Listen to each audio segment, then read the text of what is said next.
नमस्कार. महाराष्ट्रातील विविध क्षेत्रातील बातम्या झटपट आपल्या मोबाईलवर पाहण्यासाठी लगेचच सबस्क्राइब करा राष्ट्रशक्ती लाईव्ह न्यूज आणि सोबत बेल आयकॉन प्रेस करायला विसरू नका. नमस्कार, मी राधिका जाधव आणि तुम्ही पाहत आहात राष्ट्रशक्ती लाईव्ह न्यूज.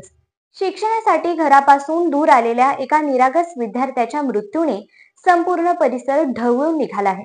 एका बाजूला गळफास लावून आयुष्य संपवणारा तरुण, तर दुसऱ्या बाजूला संतापाने थरथरलेल्या नागरिकांचा आक्रोश आणि यातूनच उसळलेला एक बेकायदेशीर रोष, ज्याने थेट शैक्षणिक संस्थेच्या दारात धडक मारली.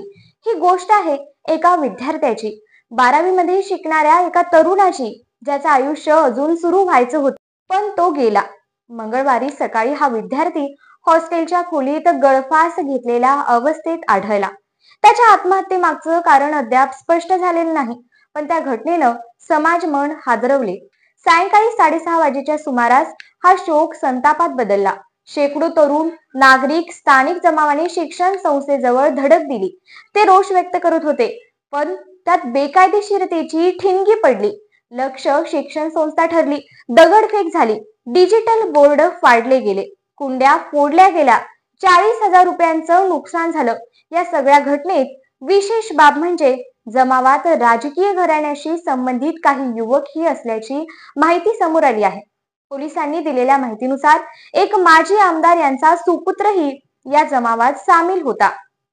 गावभाग पोलीस ठाण्यात एकूण 15 जणांविरोधात गुन्हा दाखल झाला आहे.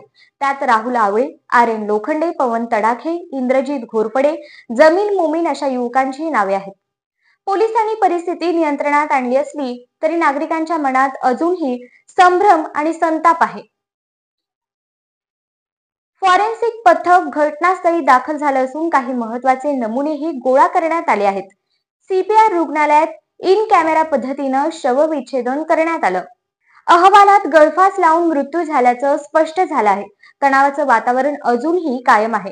परिसरात पोलीस बंदोबस्त वाढवण्यात आला आहे आणि ही सगळी धक्कादायक, मन हेलावून टाकणारी घटना घडली आहे इचलकरंजी शहरात.